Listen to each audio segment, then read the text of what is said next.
Button Up 2020. Zachary Maya from CVRPC is also here, and thank you to Efficiency Vermont, Becca White, who's going to be presenting tonight as well. So really the goal for this presentation is to give you some basic knowledge and background resources about Button Up to get you started, and also to give you some info on where you can turn for more help. And we're also going to be, in the last part of the presentation, we're going to be presenting some kind of case studies on municipal actions that energy committees can take to kind of make progress with weatherization in your community. So hopefully that's helpful.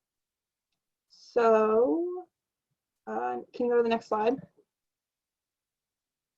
Awesome. So here's our agenda.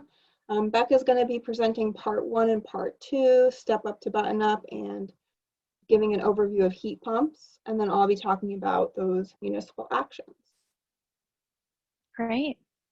Yeah, so I'll dive right in and talk about stepping up to button up.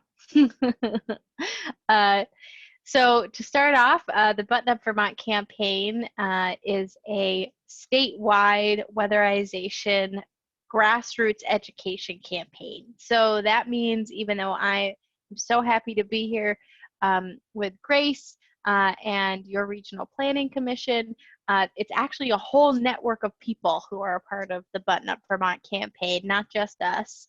And that includes a lot of different nonprofits who are in the energy space. So if you recognize some of these names, that's great. And if not, please check them out. And in addition to some great partners in that realm, we also have all of the electric utilities throughout the state, for the most part, are participating this year. So pretty cool stuff. So within the Button Up agenda, I'm going to go through a couple of these pieces. And I'll start just by saying I'm going to try to be 15 minutes or so. And then when we talk about heat pumps, if people have specific questions about weatherization, feel free to put them in the chat. I'll see if I can respond throughout. This is also being recorded, so if you miss something or have questions, Grace and I will plan to share out the recording too. So let's dive right in. What is buttoning up? So buttoning up, I love this slide because it's my favorite way to describe what weatherization and buttoning up means. So when we think about insulation, we're talking about that sweater. So when you, maybe my nice yellow sweater that I've got on, I'm nice and warm and cozy, but that insulation that I'm wearing, if I were to go outside, there would be all those little points of wind that could come through my sweater. If I had a big cable knit sweater, that would be even more so. So what we do in addition to insulation is we air seal. We put that windbreaker on top of our lovely insulation. So those two combined removes the holes that you would find without air sealing, and it also keeps us nice and toasty because that heat and hot air stays in and doesn't get out. So when you find those two, that example is what you would think about when we think about air sealing and insulation. When we talk about your home specifically, this is what it looks like when you have air move throughout your home. So because of the principles of warm air rising, when there are holes or leaks in your house, the hot air will escape through those holes, either in your roof or your attic or your upstairs stories. And those cold air drafts, those will actually come through in the leaks in the basement and in the lower stories. So we call that the stack effect. So I'm kind of doing this fun hand movement to show you, if you're looking at me and not the slide, I know that cold air gets pulled up through the basement and then releases out the top of the house. So air movement reduces the effectiveness of insulation. So just like that breeze through your sweater that makes you feel cold. And some of the common leaks that homes experience, pretty obvious ones, I know we could probably all brainstorm some together, but you've got your fan vents. So that can be in your bathroom, your kitchen, maybe your dryer. You got your attic hatches, chimneys, recessed lighting, outlets, doors and windows. I mean, the list goes on and on, whether it be any joints, corners, or places where the walls meet. I mean, there's a lot of places in our homes we might not realize, but actually can be places where we see air loss. So when we look at that insulation piece, this is an example of where you would prioritize seeing that insulation. It's kind of like the sweater should always be in contact with the windbreaker. So you want to prioritize insulation in all the places that with the most common leaks. So when we talk about buttoning up, there's a few key reasons why, besides just being excited about the building science, that you might be interested in buttoning up. The first is saving money. So a comprehensive weatherization project can save a Vermont household anywhere between $500 to $800 per year in fuel costs, if not more. And historically, households have saved around 15% after a project is completed. So this always saves money for Vermonters, but it also saves money for us as a state. So when we spend money on fossil fuels for heating, for example, 78% of that actually leaves the state. So saving money also helps keep more money in the Vermont economy. So in addition to saving money, you can also increase comfort. So I don't need to tell you how much more comfortable it is when you don't have drafts blowing through your home, but it is something that I think a lot of us don't necessarily prioritize, but as we spend more time in our home, for example, due to COVID-19, many of us are realizing that those inconveniences, hey, yeah, they're kind of worth fixing. So comfort is important. It can also improve the air quality in your home, which plays into our health. So another key reason. Another reason is saving energy. So you know that you shouldn't be paying to heat the outdoors, and that's a waste of money, but it's also a waste of fuel. So right now, heating our homes and businesses makes up about 42% of our energy use as a state, and 78% of our homes use fossil fuels to heat. So buttoning up our homes could reduce that energy use across the board. And then finally, and something I'll highlight a bit more in a bit, is reducing carbon pollution. So right along with saving energy, we're talking about reducing carbon pollution. The less fuel we burn, the less pollutants end up in our atmosphere and actually contribute to climate change. And as of 2015, just an older data point, 78% of Vermont's greenhouse gas emissions came from heating buildings, and that second largest sector was transportation. So we got a lot of work to do there. So I just want to again bring this up, really spend some time on it, because when we think about our statewide energy goals and how we're going to meet them, that's a huge goal of the Button Up campaign, and it's great that you're thinking about weatherization both for your pocketbook, but also for the grander scheme of how, as a state, we respond to meeting those global meeting those statewide energy goals. So I've talked to you all about the benefits of weatherization, a little bit about the science. So how do you get started? Well, there's three ways or paths that you could go down that are most likely going to fit for you. The first is income eligibility. So if your income falls at or below 80% of the median income, you're eligible for free weatherization. And since we're talking to CVRPC, it's Capstone. I think is everybody Capstone? Yeah.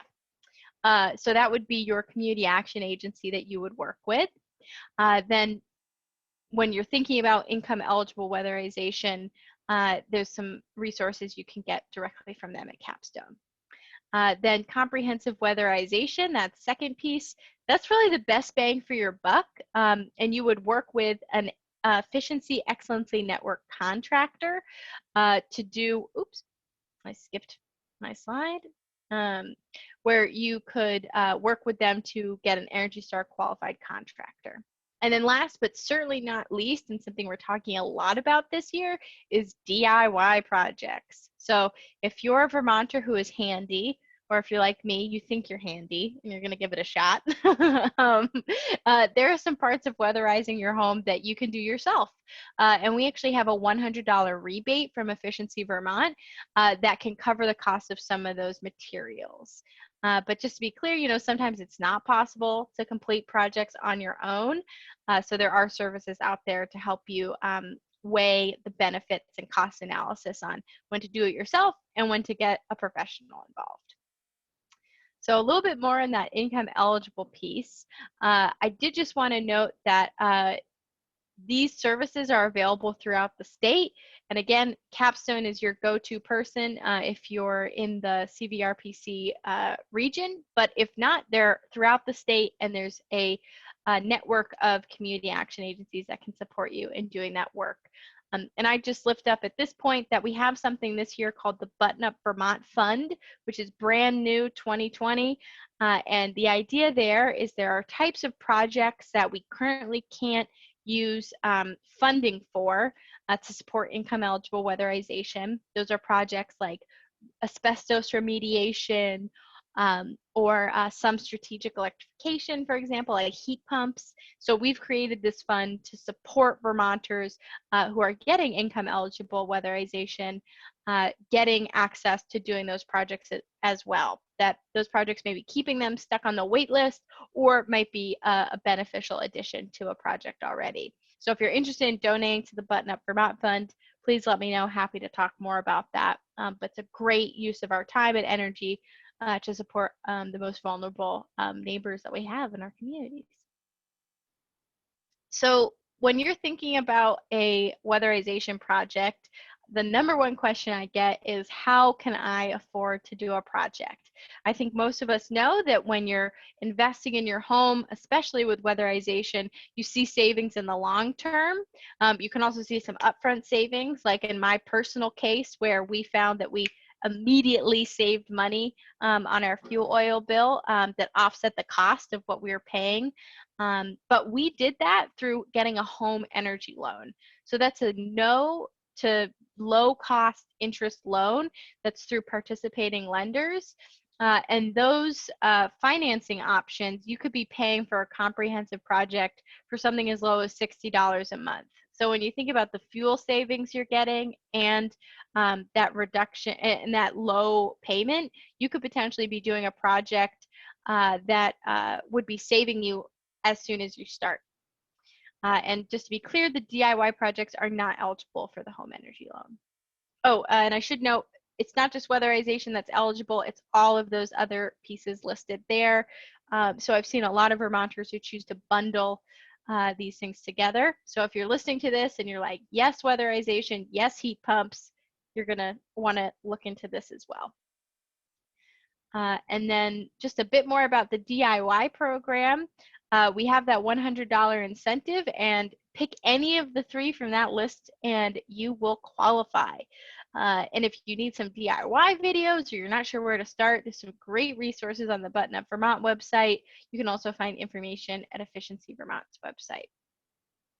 So the next step for you, if you're thinking about a weatherization project, highly recommend reaching out to customer support at Efficiency Vermont. You could schedule a free virtual home energy visit.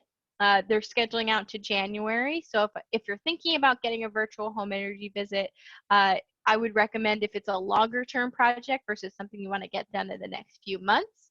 But you would also, and if you are thinking about doing something soon, that Find a Contractor page is where you want to check out. And then probably no one on this call from Burlington, but if you are a BED customer, there are also programs through their website.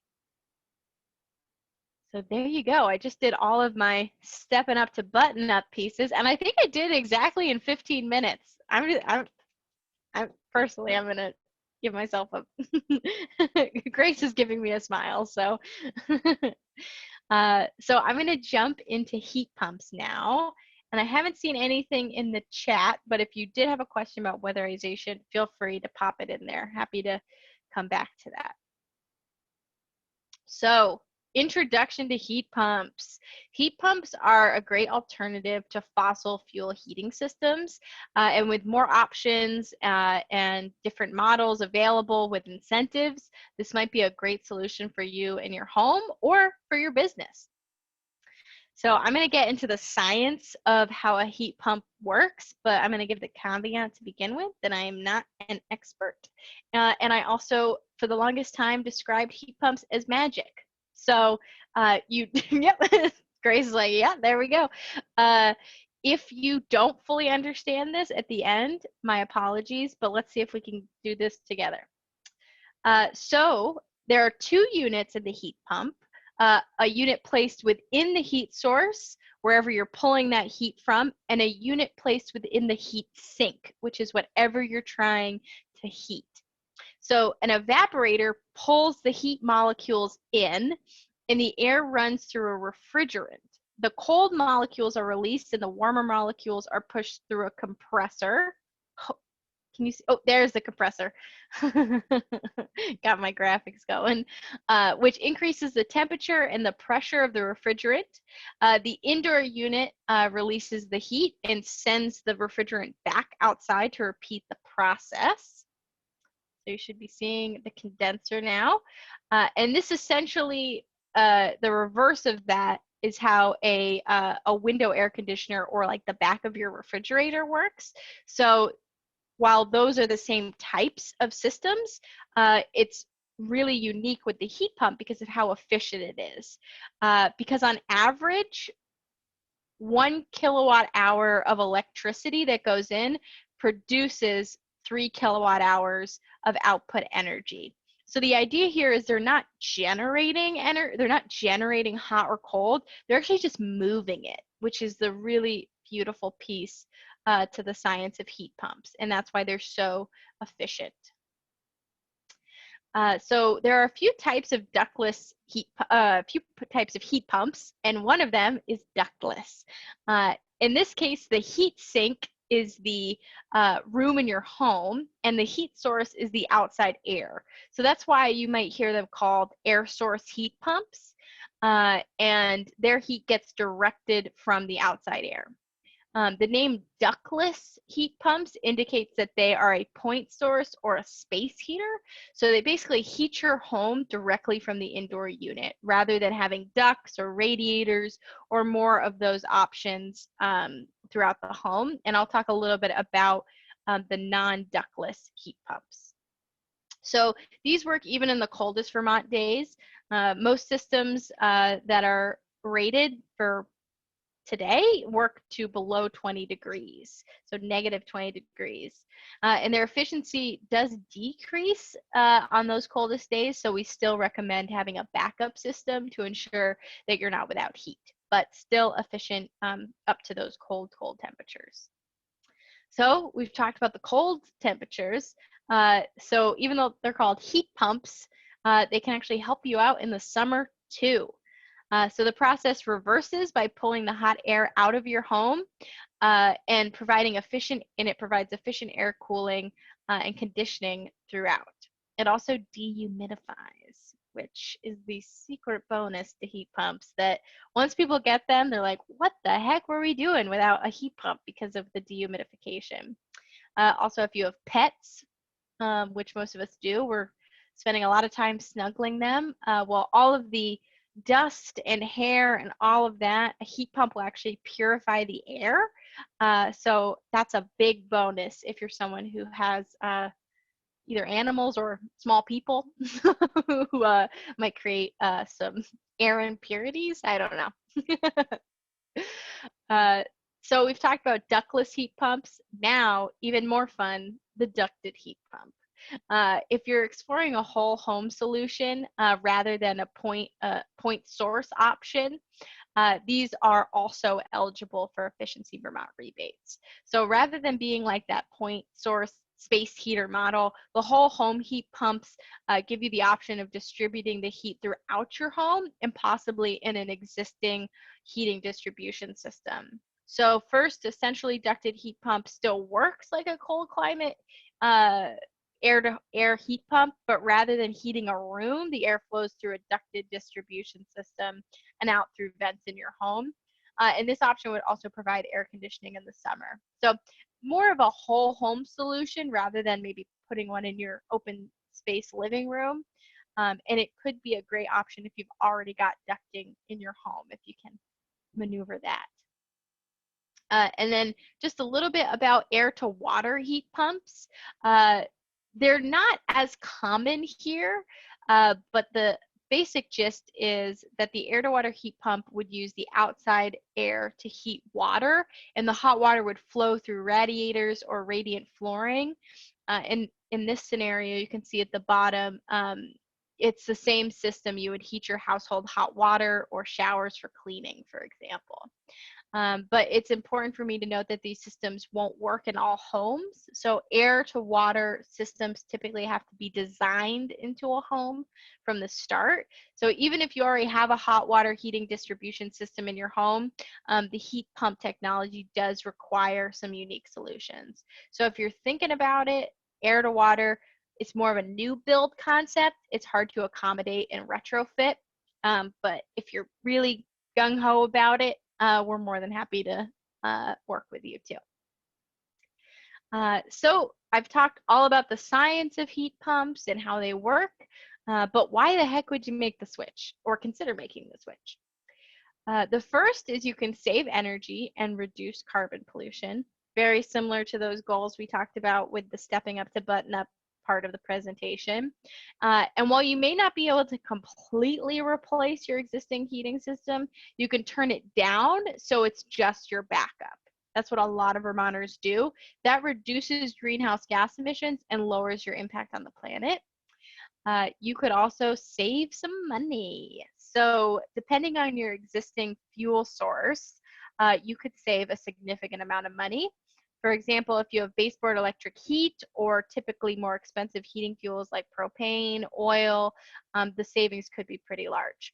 However, if you're switching from something like natural gas, which I'm not really sure would affect this group very much, but wood heat, for example, a heat pump may not lower your heating bills in that case, but it's still something to weigh, like cost benefit.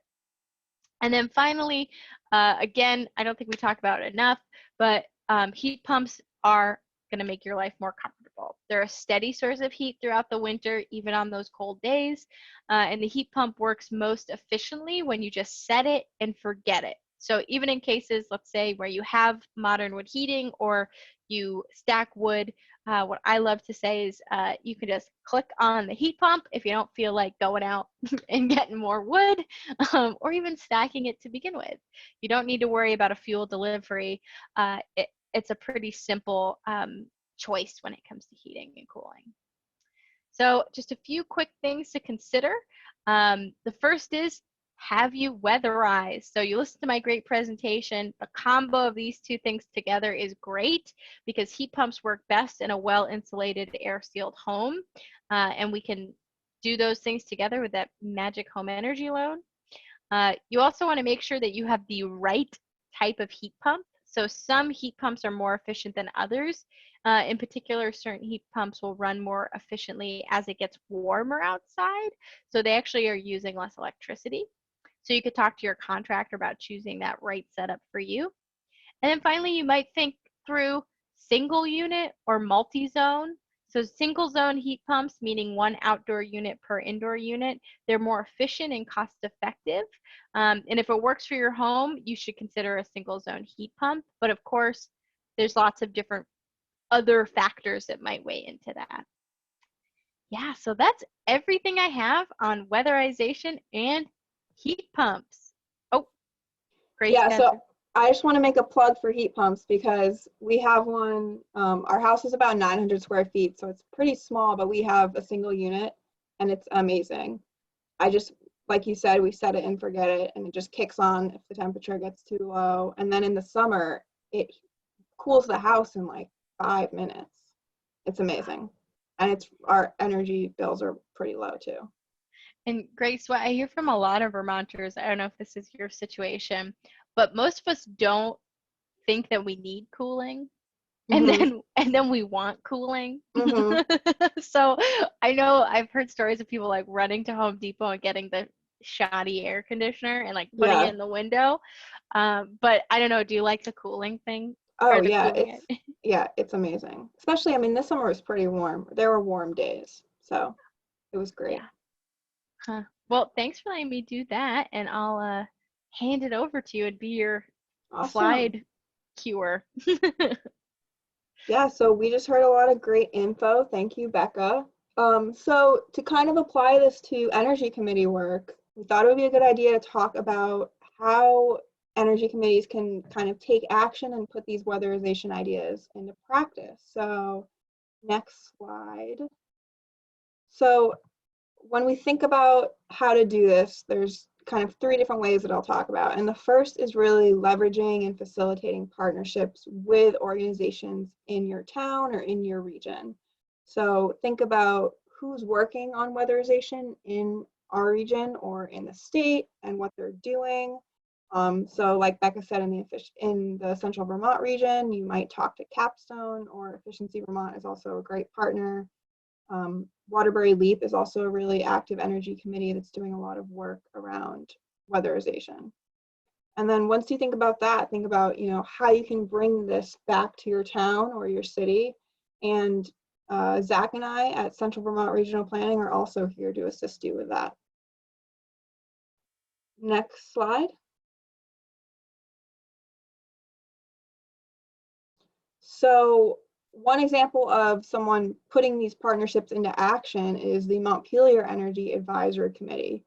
They had a really successful campaign with window dressers, which is a nonprofit that brings volunteers together to produce these low-cost insulating window inserts. So they're kind of like storm windows. They're interior mounted and they're pretty easy to develop and install. So Montpelier Energy Advisory Committee hosted a workshop with window dressers way back in January at the Berlin Mall.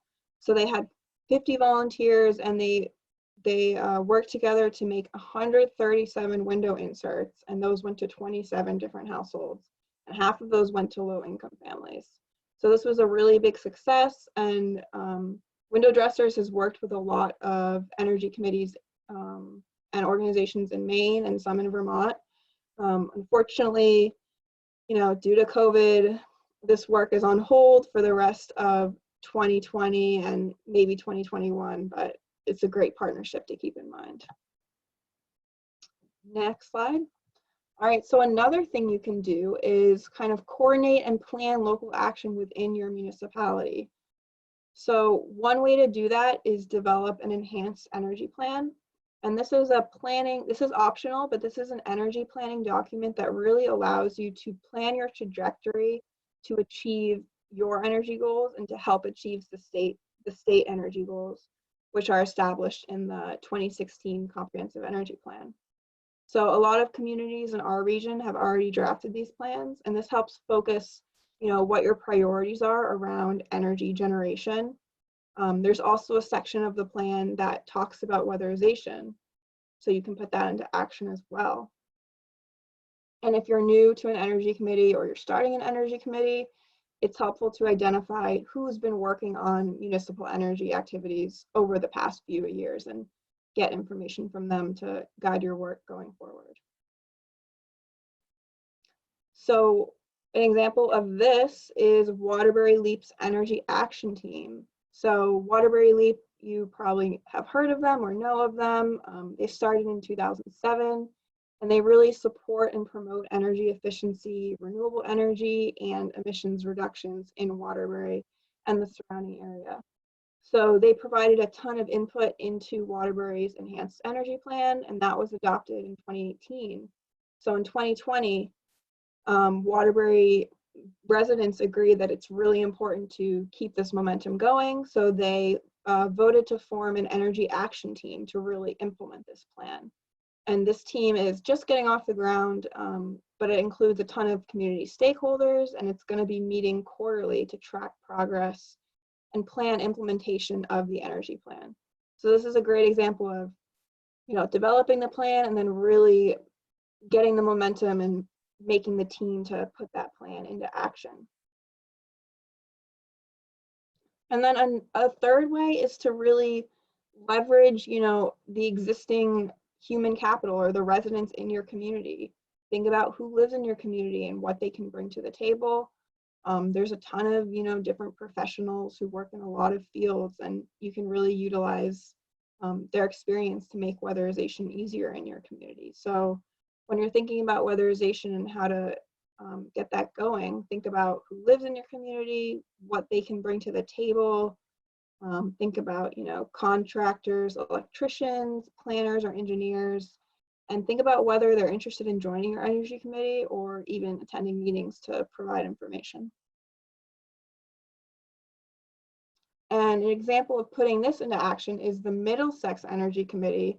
So they're currently working on an energy modeling spreadsheet, and this came about, a lot of their members have current or previous work experience in architecture and engineering. So they joined Brains and are working to develop this spreadsheet. This ultimately, it's still a work in progress, but I think their purpose here is to give this to a resident who's interested in building a new house, and this can really help them calculate what the lifetime costs of building to different energy standards would be. So really providing that information up front to help guide the construction process. So the graphic on here, this is just a sample chart. The model spreadsheet isn't done, but this is a sample chart that Lowry Scharf provided, who's on the webinar tonight. He provided this chart as an example of what it could look like, showing the cost to heat for 4 different efficiency levels. So the idea here is that the spreadsheet would provide 4 different levels and what the cost would be to heat at those different levels. So one would be Efficiency Vermont certified, one would be the Efficiency Vermont high performance standard, and then one would be very high performance.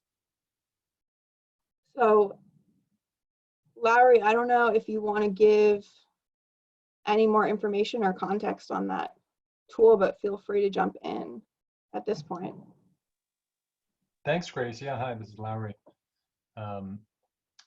That was a great overview, and like you said, it's still a work in progress, but once we get that done, it's going to be a fairly basic tool, and it's really to just guide people's thinking in terms of how much insulation and what types of windows they're going to think about getting, and depending on what kind of heat source they're using, it could really be a slam dunk in terms of doing more upfront when you're building a house or building an addition to really weatherize and insulate can really pay off fairly quickly in contrast to doing it kind of old school, quote unquote, and then paying for heating that poorly insulated house forever after.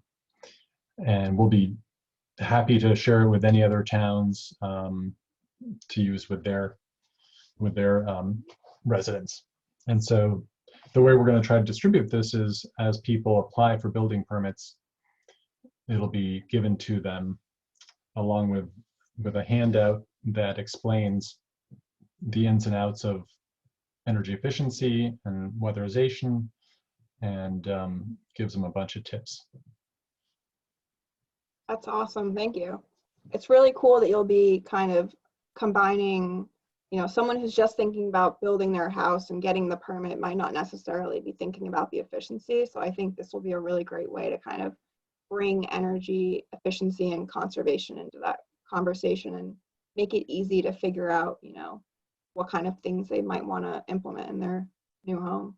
It's great. All right. Next slide. I think that's, yeah. So that's it for us. We'll definitely open it up to questions at this point. Yeah, this is the Button Up website. We'll send out the link to this as well when we send out the presentation. And then that URL is CVRPC's website.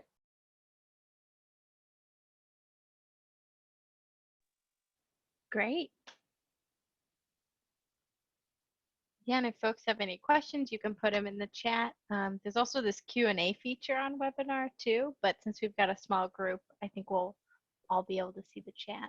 But that was cool. I didn't know what you were working on, Lowry. That's awesome. Go Middlesex. Mhm.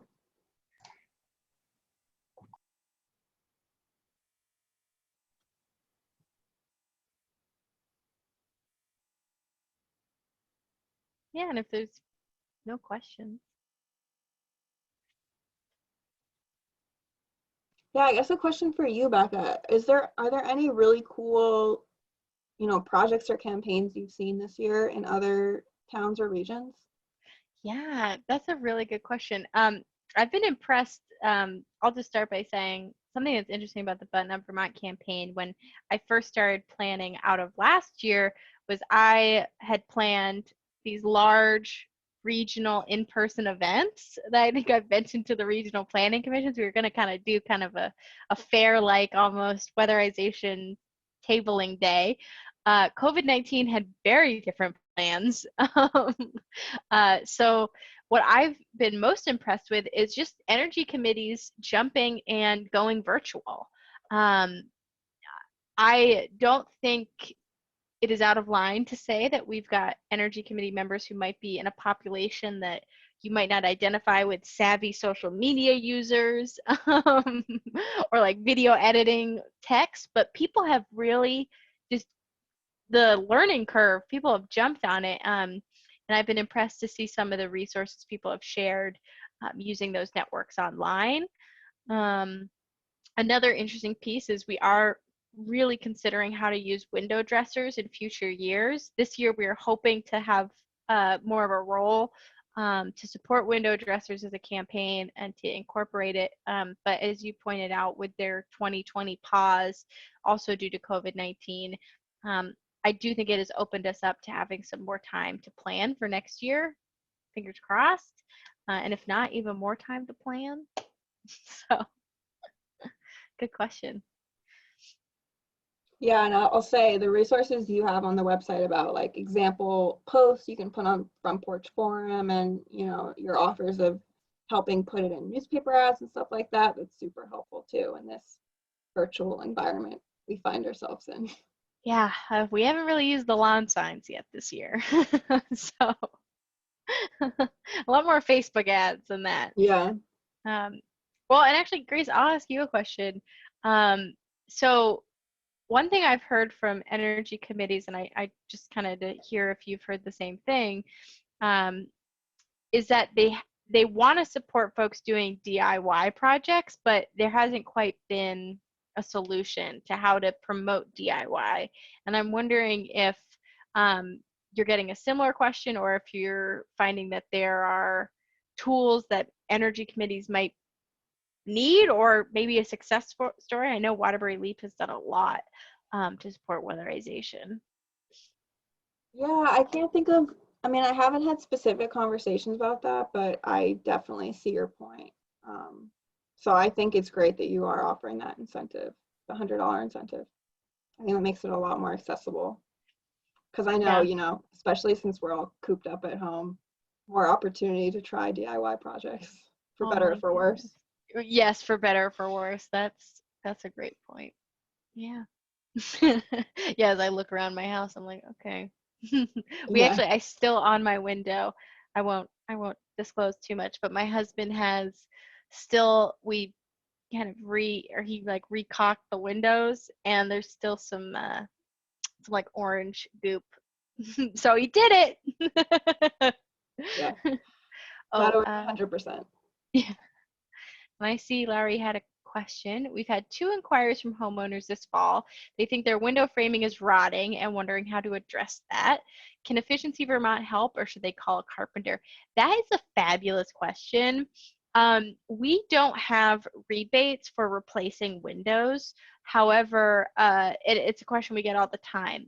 I would say reach out to a contractor or a carpenter. But the other angle, thinking that this may be an older home, is actually the Vermont Preservation Trust. I found that Alex has been helpful, and if it's, for example, like an older home or a historical home, that could be helpful. Probably usually that can be a sign of some other problems in a house, so it would be good to get someone to look into that. Great question. And I can actually find, I know we've got, can try to find in the chat, we have a Windows blog on the Efficiency Vermont site that might be helpful.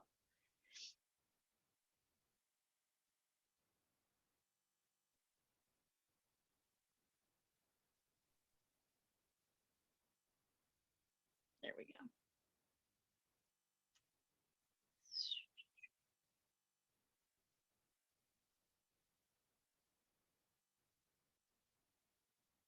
You can't do a Zoom and load a web page. That's not how Vermont internet works. So I'll just put this in the chat for you.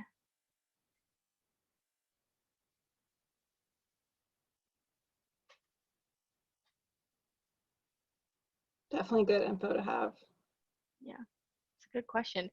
The reason I kind of mentioned Preservation Trust as well is I actually learned that our windows, we live in an older home that formerly was a Sears kit home, and there's actually some screws that are in the side of our windows for the frame that are something that you're supposed to, I should have paid more attention clearly, but there's actually something you're supposed to do with those. Like most of us just have them painted over in our older homes, so you don't even see them, but you're actually, those are a tool you can use around the frame of a window that you might not want to paint over. There were some tips that Alex gave for older homes like that, which of course escaped me at the moment, but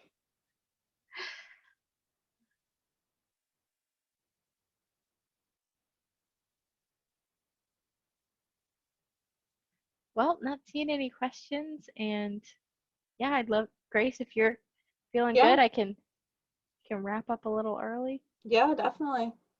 Thank you everyone for joining us again. And yeah, we'll be sending out the presentation and some links and stuff like that. And feel free to reach out to me with any questions about Button Up. Cool. Bye, everybody. Thank you.